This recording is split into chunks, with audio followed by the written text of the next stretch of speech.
Hello students, चलिए अब हम लोग अपना जो है न्यूट्रिशंस इन एनिमल को कंटिन्यू करते हैं। तो हम लोगों ने प्रीवियस वीडियो में जो है क्या देख लिया था, अपने डाइजेस्टिव सिस्टम के बारे में देख लिया, जो कि हमको काफ़ी अच्छे से समझ में आ गया कि हमारा जो डाइजेस्टिव सिस्टम है उसमें डाइजेशन कैसे होगा। ठीक है, इतना तो समझ में आ गया। अब जो हमारा एनिमल है, एनिमल के भी डाइजेस्टिव सिस्टम के बारे में थोड़ा सा समझते हैं। तो देखिए, जो एनिमल होते हैं बेसिकली हम लोग जो है उतना ज़्यादा कॉम्प्लेक्स जो है ना फूड नहीं लेते हैं, तो हमारा जो डाइजेस्टिव सिस्टम है उसमें बहुत सारे एंजाइम भी पाए जाते हैं जो कि उसको हेल्प कर देते हैं डाइजेस्ट होने में। लेकिन ये सब क्या करते हैं, इनका जो डाइजेशन सिस्टम होता है उसमें एक तो किसी भी प्रकार का एंजाइम नहीं होता है। क्या नहीं होता है? एक भी प्रकार का एंजाइम नहीं होता है। साथ ही साथ ये जो है कॉम्प्लेक्स जो कार्बोहाइड्रेट होते हैं उसको लेते हैं। ठीक है, मतलब देखिए, एक तो घरा खा ली और पानी पीने के लिए गए। ठीक है, तो वही क्या कर रहे हैं, इनके पास डाइजेशन के लिए क्या एंजाइम नहीं है, और ये क्या करते हैं कॉम्प्लेक्स न्यूट्रिशंस को लेते हैं, कार्बोहाइड्रेट को ले लेते हैं, जिसको हम लोग बोलते हैं सेल्यूलोज।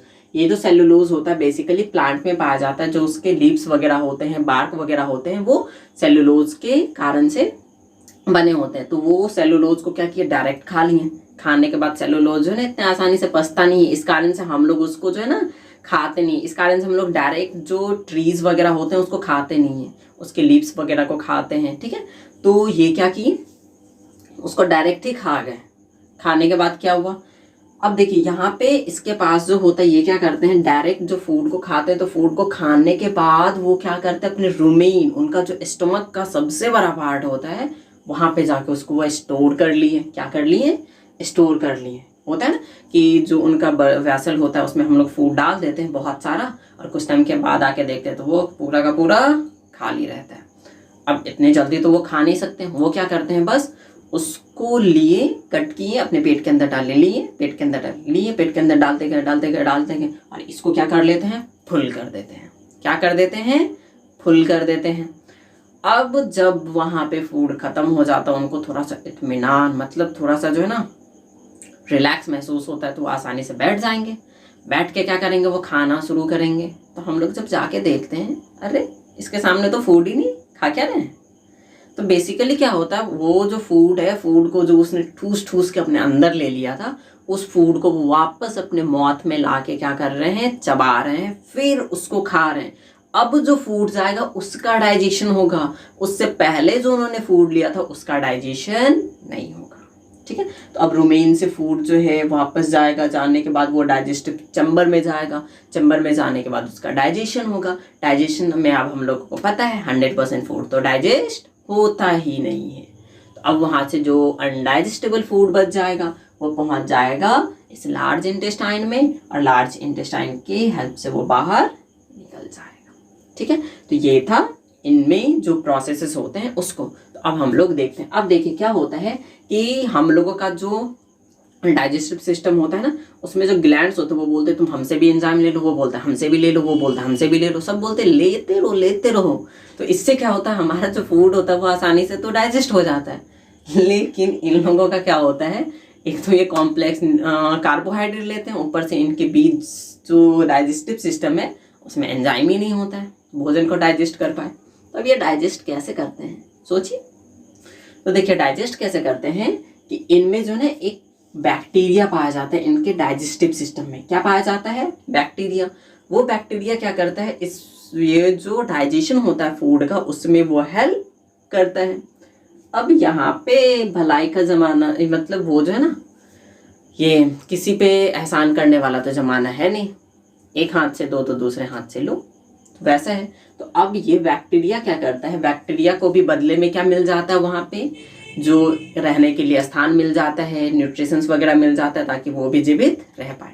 तो ये इनका फूड भी डाइजेस्ट हो गया और ये जिंदा भी रह गया। तो दोनों क्या करते हैं, एक दूसरे से शेयरिंग करके क्या कर लेते हैं, खुद को अलाइव रखते हैं, दोनों अपने काम को निकाल लेते हैं।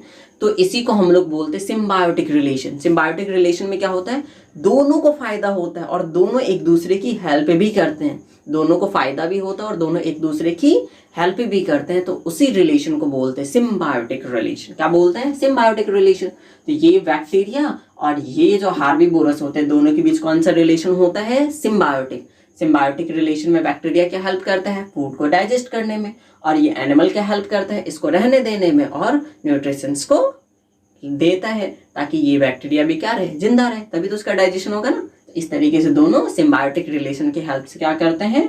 अलाइव रहते हैं। अब देखिए, इनका जो स्टोमक होता है, क्या होता है? स्टोमक होता है। स्टोमक जो होता है वो बेसिकली 4 चैम्बर्स में बटे होते हैं। कितने चैम्बर्स में बटे होते हैं? 4। अब यहाँ पे ये मत देखेगा, यहाँ पे F है, यहाँ पे E है। तो ये जो है मैंने दिखाया कि कैसे कैसे उसमें प्रोसेसेस होते हैं। सबसे पहले तो बेसिकली जो 4 टाइप्स होते हैं, इसका ये वाला जो स्टोमक वाला पोर्शन है उसको बोला गया है, ये पूरा जो उसका डाइजेस्टिव सिस्टम है उसको नहीं बोला गया है, ठीक है।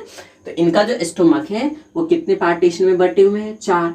एक होता है रूमेन, एक होता है, सॉरी ये तो थर्ड में आएगा ना, फिर सेकंड में कौन होता है? रेटिकुलम, फिर होता है एमेजम, फिर होता है एबोमेजम, ठीक है। कौन कौन? Rumen, reticulum, omasum and abomasum. याद रहने चाहिए कौन कौन से।